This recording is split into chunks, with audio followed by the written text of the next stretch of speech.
guys, happy Chinese New Year. So wala naman tayong pakialam doon mga Pilipino, no? Dahil sa Chinese New Year wala tayong pakialam doon. Never mind, mag-celebrate kayo dyan ng New Year. Kami Pilipino po kami. Sa Chinese wala kami po kang pakialam. Importante dyan na may present natin ngayon ang Mall of Asia. Alright, kung kayo hindi pa nakapunta dito sa may Mall of Asia, ganito kaganda ang Mall of Asia tuwing gabi. Alright, ayan, pansinin nyo naman, gusto nyo mamasyal, gusto nyo mag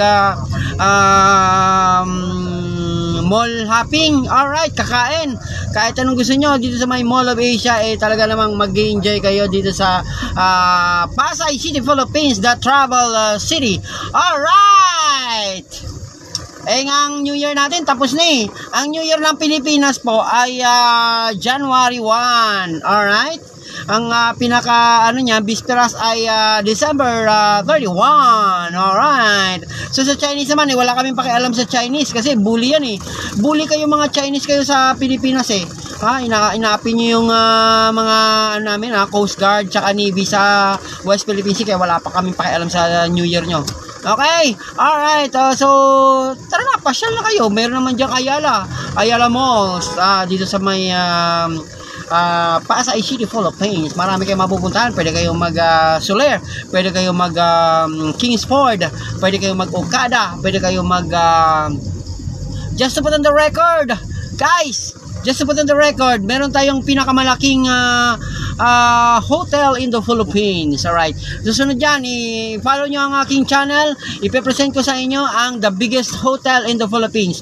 Wala pa, konti pa lang nakakalam noon na meron tayo dun the biggest hotel in the Philippines. Okay, so i-follow nyo lang guys, at i-features ko ang the biggest hotel in the Philippines located here in Pasay City, Philippines. Okay, I think it's a boundary of Parañaque City kasi nasa na siya katabi siya ng Soler, katabi siya ng Kingsford, katabi siya ng Okada. Okay, hilera lang yan sila. So I think ang the biggest hotel in the Philippines pasensya na, pero alam ko pala nasa boundary pala siya ng Parañaque. Okay, the biggest hotel in the Philippines. Alright, so next topic natin yan, next issue natin yan.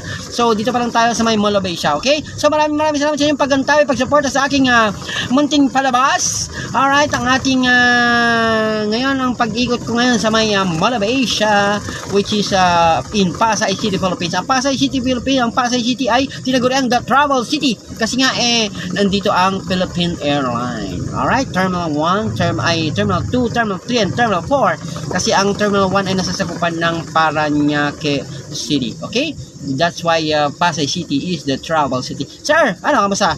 Pagod ka na? Ganun lang talaga, sir, kasi matraffic dito sa may Pasay City. Nasa rotonda roundabout tayo.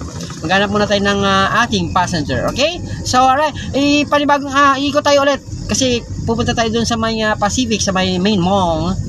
Kaya dito, pagalingan dito sa may roundabout, pagalingan dito mga motorista kasi nga roundabout siya, no? So kanya-kanyang diskarte para makapag-lusot kung saan ka mang i-exit, no? No roundabout. It's either in Joknong Boulevard, EDSA, or we're in Coral Ways. Okay, ayan. Maraming mga sasakyan dito. Maraming namamasyal. Magdi-dinner na sila. Kaya naman, pasyalan nyo na ang SM Mall of Asia, SMX Convention Center. Have a good night, everyone. Thank you for watching. Until next time, stay tuned. Sir Kelly Simons, how are you in Nova Scotia, Canada?